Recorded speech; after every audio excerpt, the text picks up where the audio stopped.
ஹரஹர நம பார்வதி பதஜே ஹரஹர மகாதேவ.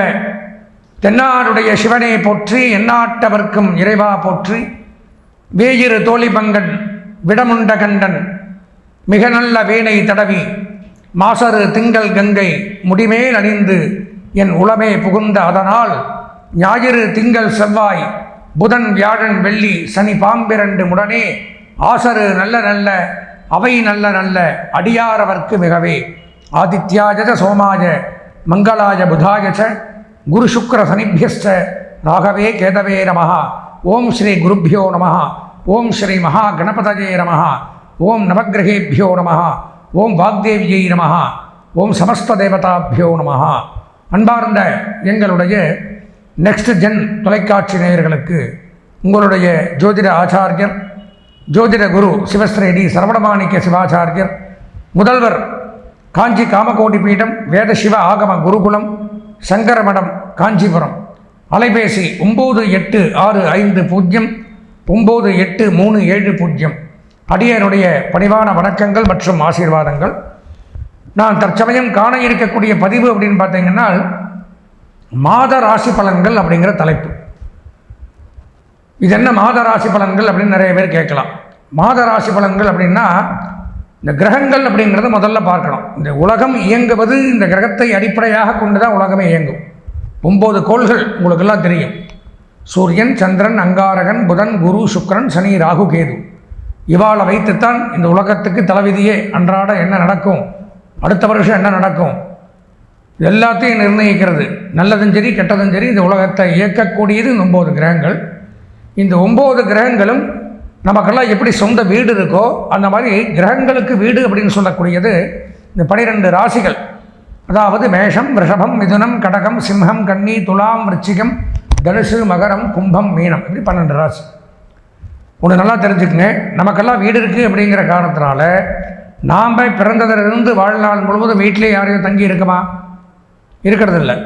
பல வேலைகளாக பல காரியங்களாக வாழ்நாள் முழுவதும் அங்கேயும் இங்கேயும் ஓடுனா தானே அதாவது பிறவி பெருங்கடல் நீந்தவர் நீந்தார் இறைவனடி சேராதார் திருமூலர் சொல்லுவார்.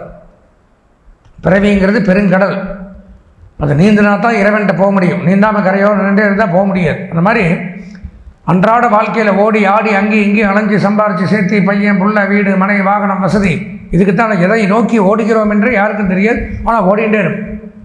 அப்படி ஓடக்கூடிய காலகட்டத்தில் இந்த கிரகங்களை வைத்துத்தான் நம்மளுடைய நகர்வுகள் அப்படிங்கிறது அன்றாட நகர்வுகள் நகருது. அதில் பார்த்தோம்னா இந்த கிரகங்கள் ஒரு ராசியை விட்டு மற்றொரு ராசிக்கு பயிற்சியாகக்கூடிய நேரங்கள் கால அளவுகள் அப்படிங்கிறது உண்டு. நாம்ளே ஒரு இடத்துல இருக்கிறதில்ல. பல இடங்களுக்கு போகும்போது உலகத்தையே கட்டி காக்கக்கூடிய கிரகம் ஒரே ராசியில் தங்காது. ஒரு ராசியை விட்டு மற்றொரு ராசிக்கு போயின்னு வந்துட்டு தான் இருக்கும். அப்படி போயிட்டு வந்துட்டு இருக்கும் பொழுது அது ஒரு ராசியை விட்டு மற்றொரு ராசிக்கு போகிறதுக்கு வர்றதுக்கு எவ்வளவு கால அவகாசங்கள் பிடிக்கும் அப்படிங்கிறது உண்டு. ஒவ்வொரு கிரகத்துக்கும் தனித்தனி கால அவகாசங்கள் உண்டு. அதில் முக்கியமாக ஒரு 4 கிரகங்கள் நம்ம மாத ராசி பலன்குள்ளே இன்க்ளூடிங் பண்ண வேண்டியதில்லை.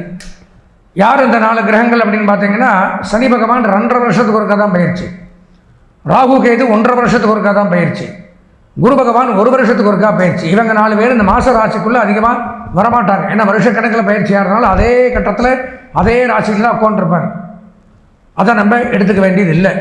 இருந்தாலும் மற்ற 5 கிரகங்கள் அப்படின்னு எடுத்துக்கணும். சூரிய பகவான் 1 மாதத்திற்கு ஒருக்கா பயிற்சி, சந்திர பகவான் 2.5 நாளுக்கு ஒருக்கா பயிற்சி, செவ்வாய் புதன் சுக்கிரன் 1.5 மாதத்துக்கு ஒருக்கா பயிற்சி. அப்போது இந்த கிரகங்கள் மாறி மாறி நஞ்சும். எந்த மாதம் இந்த 5 நாள் பயிற்சி ஆகலாம், 10 நாளில் பயிற்சி ஆகலாம், அடுத்த மாதத்தில் 10 நாள் ஒன்று பயிற்சி ஆகலாம்.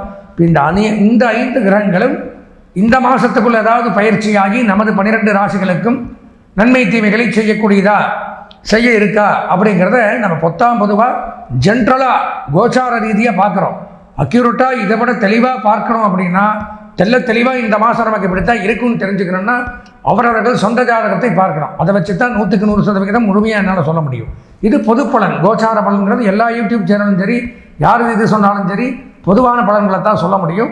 இந்த பொதுவான பலன்களில் 2025ஆம் ஆண்டு விஸ்வாவச வருஷம் மங்களகரமான கார்த்திகை மாதத்தினுடைய ராசி பலாபலன்களை மேஷராசி முதல் மீனராசி வரை இருக்கக்கூடிய 12 ராசிக்கு முன்னான பலாபலன்களை விரிவாக பார்க்கலாம் வாங்க.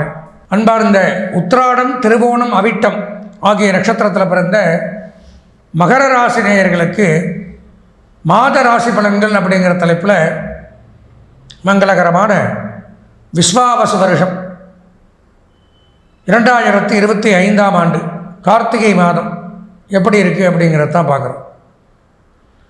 கார்த்திகை மாதத்தில் பார்த்தீங்கன்னா இவ்வளவு நாளாக உங்களுக்கு சனி பகவான் 7.5 சனி விட்டு 3ஆம் இடத்துல இருந்து பலவிதமான அனுகூலங்களையும் லாபங்களையும் ராசிநாதன் வாரி வழங்கிட்டு இருந்தார். ஆனால் அவர் வக்கரகதியில் பார்த்தீங்கன்னா அப்படி ரிவேர்ஸில் வந்துட்டார், 2ஆம் இடத்துக்கு வந்திருக்கார். ராகுவோட வேறு ஜாயின் பண்ணியிருக்கார். இப்போது நல்லா போயின்னு இருந்தது, திடீர்னு பிரேக் அடிக்குது, ஸ்டக் ஆகுது. அந்த மாதிரி ஒரு காலகட்டத்தில் தான் இருக்கீங்க இன்னொரு 3 மாதத்துக்கு. அதனால் எதற்கு சொந்த ஜாதகத்தை ஒரு தடவை பார்த்துக்கணும் மகர ராசிக்காரர்கள். இந்த டைமில் இந்த மாத பலன்கள் அப்படின்னு பார்த்தோம்னா ராசிக்கு 2ஆம் இடம் அப்படின்னு சொல்லக்கூடிய இடத்துல குடும்பம், வாக்கு, தனஸ்தானம் அப்படிங்கிற இடத்துல சனி ராகு சேர்க்கை. தேவையில்லாத குடும்பத்தில் நீங்கள் என்ன தான் அயராது பாடுபட்டு உழைத்து குறைஞ்சு கொட்டினாலும் கெட்ட பேர் தான் மிச்சம். ஏதோ எதிலடா கிடைக்கும் அப்படின்னு பார்த்துருந்து வம்பெழுப்பாங்க. விட்டுக்கிட்டு போகிறது அப்படிங்கிறது நல்லது. அதே மாதிரி பார்த்தீங்கன்னா வாகன பழுதுகள், நேற்று தான் ரிப்பேர் பண்ணி மீண்டும் அதே ரிப்பேர், போக போக போக செலவுகள் வைத்துட்டே இருக்குது. புது வண்டியாக இருந்தாலும் சரி, வாகன செலவுகள், வாகன பழுதுகள், வாகன விபத்துக்களுக்கு ஒரு சில பேருக்கு நடக்கலாம். சொந்த ஜாதகம் அதுக்கு தான் பார்க்க சொல்கிறேன். அதில் சரியாக இல்லைன்னா விபத்து நடக்கக்கூடிய நேரம், வாகன விபத்துக்கள் நடக்கலாம். ஜாக்கிரதையாக இருக்கணும். பேச்சுவார்த்தையின் மூலம் பகை, வாயை விட்டுருவீங்க, கடுமையாக பேசுவீங்க, யாருன்னு வச்சு பார்க்க மாட்டேங்க, தூக்கி எறிஞ்சிருவீங்க. அதனால் பகை ஏற்படும், சண்டை சச்சரவுகள். ராகு இருக்கிறதுனால நண்பர்களோடு சேர்ந்து கெட்ட பழக்கங்களுக்கு ஆளாகிறது, தீய பழக்கங்களுக்கு அடிமையாகிறது, பேட் ஹேபிட்ஸ் பழகிறது, இதெல்லாம் நடக்கும். நண்பர்களை கவனமாக கையாள வேண்டும். நாட்டி அவங்க பண்ணுற தப்புக்கு நாம மாட்டின்னு முழிக்க வேண்டிய ஒரு சூழ்நிலை. நரம்பு கோளாறுகள், மூளை, தலை, வயிறு சம்பந்தமான பிரச்சனைகள் உண்டாகும். தேவையில்லாத தொல்லைகள் அப்படிங்கிறது ஏற்படும், ஜாக்கிரதையாக இருக்கணும். அதே மாதிரி இரும்பு தொழில் பண்ணக்கூடியவர்கள், வாகன தொழில் பண்ணக்கூடியவர்கள் எச்சரிக்கை, கவனம் தேவை. 3, 4, 5, 6 ஒன்றும் இல்லை, 7ஆம் இடத்துல வக்கரகதியில் அதிசாரத்தில் குரு வந்திருக்கார், வக்கரமாக இருக்கார். மிகச்சிறப்பு. திருமண பேச்சுக்கள் கைகூடும். தடைபட்டு வந்த திருமணங்கள் நிச்சயிக்கப்படும். வீட்டிற்கு தேவையான பொருட்கள் வாங்கலாம், பொன் வாங்கலாம், பொருள் வாங்கலாம், ஆடை ஆபரணங்கள், வஸ்திரம், நகை நட்டுக்கள், எலக்ட்ரிக் பொருட்கள், எலக்ட்ரானிக் பொருட்கள், இது சம்பந்தமான மின்சார பொருட்கள் இதெல்லாம் வாங்கலாம். அதுபோக இது சம்பந்தமாக வியாபாரம் பண்ணக்கூடியவர்களுக்கும் நன்மை அதிகரிக்கும். அதே மாதிரியே அழகு சாதன பொருட்கள், இயற்கை பொருட்கள், ஹெர்பல்ஸு, மூலிகை பொருட்கள், நாட்டு மருந்து பொருட்கள் இதெல்லாம் வியாபாரம் பண்ணக்கூடியவர்களுக்கு நன்மை. உடற்பயிற்சி கூடங்கள், விளையாட்டு மைதானங்கள் இதெல்லாம் வச்சு நடத்துகிறவங்கள், முடித்திருத்தகங்கள் இந்த மாதிரி பண்ணக்கூடியவர்களுக்கும் நன்மை சற்று கூடுதலாக உண்டாகக்கூடிய அமைப்பு அப்படிங்கிறது ஏற்படுது. சில பேருக்கு குழந்தை இல்லாத தம்பதிகளுக்கு குழந்தை பாக்கியம் அப்படிங்கிறதும் கிடைக்கக்கூடிய அமைப்பு உண்டாகுது. 8ஆம் இடத்துல கேது, கணவன் மனைவிக்குள்ளே இருந்து வந்த பிரச்சனைகள் முடிவுக்கு வரும், சுமூகமாக நிறைவு வரும். சில பேருக்கு ஏற்கனவே ஏதாவது நீதிமன்றத்தில் வழக்கு பிரச்சனைகள், கோர்ட் கேஸ், வம்பு வழக்கு இதெல்லாம் இருந்ததுன்னா அதெல்லாம் நமக்கு சாதகமாக நடக்கக்கூடிய அமைப்பு அப்படிங்கிறது உண்டாகும்.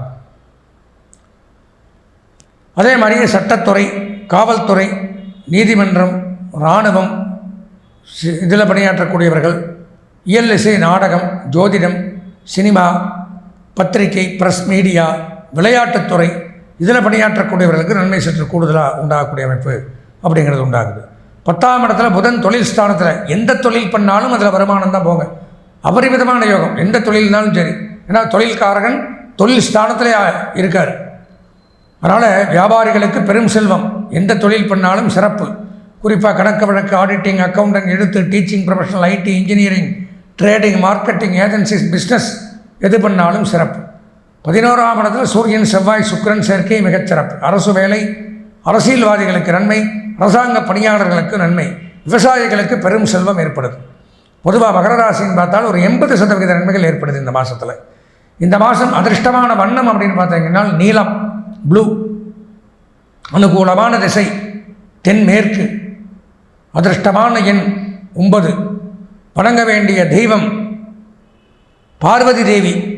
அம்பிகையை வழிபட்டும் சொந்த ஜாதகத்தை ஒரு முறை பார்த்தும் இந்த மாதத்தை இனிமையான மாதமாக மாற்றிக்கொள்ள ஆசீர்வதித்து விடைபெறுகிறேன். நன்றி, வணக்கம்.